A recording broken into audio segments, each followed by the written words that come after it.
Welcome back to this segment of KMMO's exclusive aerial coverage of 2011 Missouri River flooding. On this segment, we're going to be taking you downstream from around an area that's been probably hit as hard as any along the Missouri River, the Wakenda Bottoms area, all the way back downstream toward the Brunswick area and on around Brunswick as we make our way down toward Glasgow. As you can see, looking below us right now, we're talking a couple of miles away from the Missouri River proper. We're seeing a lot of this water that is backed up due to the Wakenda breach that is hitting some of those area, what you would call little creeks and streams that are backed up and overflowed from this breach as we go down.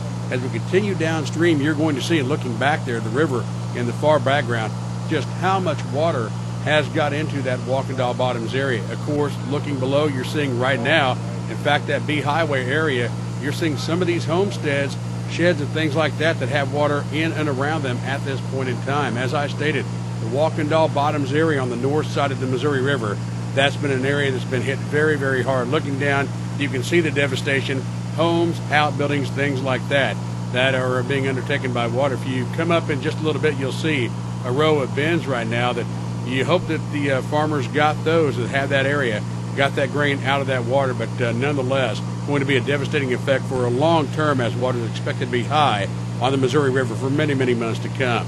As we continue on downstream, and again, there's still somewhat on the eastern side of those Wakenda Bottoms area. If you look back and pan in the background, you can see just how far the water goes back in that North Carroll County Bottoms area, again, going back to that Wakenda area along Highway B. As we continue downstream right now, in fact, looking below us, you can see that Wakenda breach right now. Look at all that water coming over the top of that levee right now at this point in time and continuing to flow back into those bottoms area. And again, a long way away from the Missouri River right now. We will continue on downstream right now. If you look back, you can see right there that bridge crossing the Missouri River. That's the Miami River Bridge right now. Continuing downstream, looking back to the north over into Saline County right now. Still flying on the Carroll County side at this point in time. But again, that is the Miami River Bridge. As you can see down below, you'll see a lot of water in those bottoms. A lot of that, of course, has been seep water, and some of that has been some backwater for some of those sloughs that kind of travel into the Missouri River. But nonetheless, you can still see with the crops, even though a lot of this you can't see water right at ground level or on the ground, you'll still see the green. You can see the various colors as we've seen all the way downstream. Some of those crops, in fact, many of those crops will be a total loss. Here, you can see some of the low parts right along the Missouri River that have a lot of water have been backed up at this point in time there as well. Again, normally, a lot of that is good crop ground, not in 2011 with this Missouri River flooding.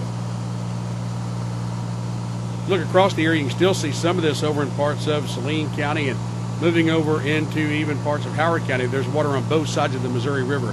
Here's a great example right now of some of this water that's overtaking some of these areas where you'll see the variations in the ground where some of this is still corn, some of it overtopped by water. But again, this water, keep in mind, is going to be standing there for months and months to come. Right now, we're talking with the Corps of Engineers talking about this water really not being let go or just reduced a little bit. Talking maybe at the end of July into August, but a lot of this water will still be there with the high river, maybe into the winter months. You may see ice in some of those fields. Looks like an ice skating rink out there. We continue on downriver right now as we get close to, in fact, coming up right now, this is the Brunswick River Terminal, and you'll see 24 Highway below us. Just at the bottom, that is the BRT terminal on 24 Highway as we continue on down toward Brunswick a little bit, but you can see that they've got a lot of water right there in and around BRT at this point in time. Looking down just off the Missouri River, you know the railroad crossings right there and the railroad that comes through just back to the west of Brunswick. That's what you're looking at right now. Although not being overtopped, a lot of water on either side of that railroad line that runs just up to the east and to the west of Brunswick.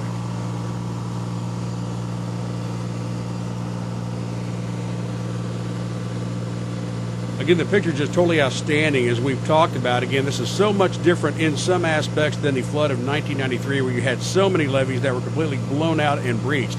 A lot of this going back to that area where you have a lot of those sloughs that have backwater that's overtopped those secondary levees. You have areas that have been breached like we saw just in this video from around the Wakenda area, but nonetheless, on either side of the river, there's just a lot of water right now. Right now, as you can see below, we're coming up back in the background, you can see Brunswick, and right now, where the Grand River and the confluence of the Missouri River, this is where this comes in. A lot of water right there. If you're going down the Grand River from Brunswick, this is where you would come into the Missouri River.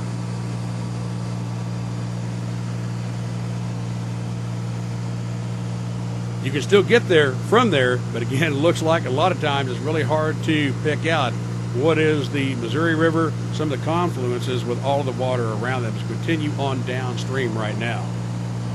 Again, we're just to the south of Brunswick right now. Again, you can see some of that backwater along that main levee, the primary levee, where that's still holding at this point in time. A lot of water right up to that. And you can look down and see some of the white, that's some of those sandbags that have been put on that levee, especially you're getting down around into that Dalton area. Now there's a little farmstead, a little barn right there right now that's still dry for the short term. And keep in mind the flooding once you get past Wakenda hasn't been nearly as severe as we make our way downstream toward Glasgow. You may have heard as you get, especially down south of, say, the Overton, Rocheport area, Jefferson City, the river widens out quite a bit and you don't have near the pressure that you do, and that water has more area to spread out, and it's not quite as high as it has been in that area, especially from around the Wellington, Napoleon area, all the way down through Wakenda, and now, of course, down to Brunswick. And also keep in mind, there have been other breaches back to the north up on the river and upstream that have helped this area. You can see right now you're looking more at a seepwater aspect as opposed to a flooding aspect, which still is going to ruin a lot of these crops. A lot of these crops you're looking at that are green right now, by harvest season, they'll be yellow. It will be just a total lost crop.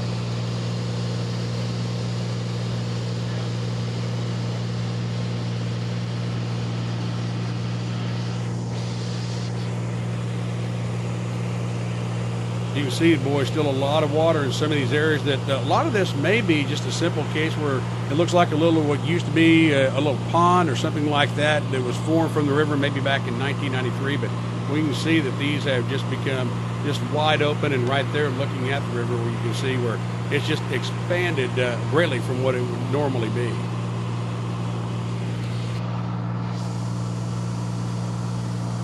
Again, looking at some of those areas that have kind of like a slough that will tie into the Missouri River, which you see at the top. But again, you're also looking at right now just a lot of water that's backed up from some of those. A lot of those have tubes in them that the water just spills out of those and then fills back into that bottom area.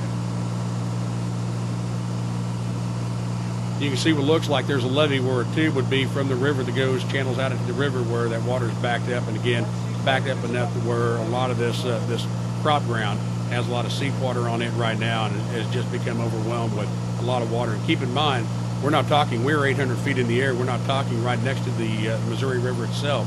You're talking ways back, and as you can see in the Wakenda area, you're looking at miles and miles and literally thousands of acres that have been overtaken in this 2011 flood.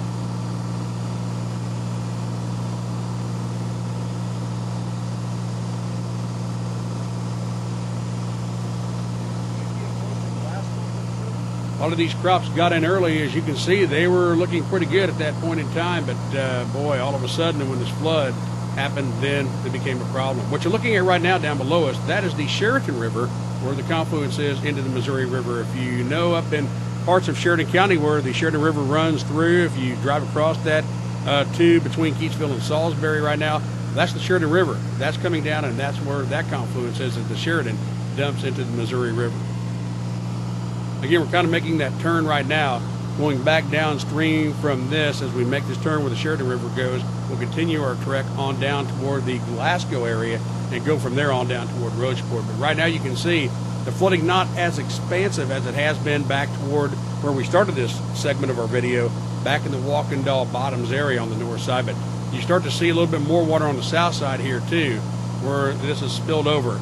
And again, in our next segment, we will be heading on downstream Glasgow and wrapping up down around Columbia and I-70 in the Rocheport area. For KMMO, I'm Brian Sowers.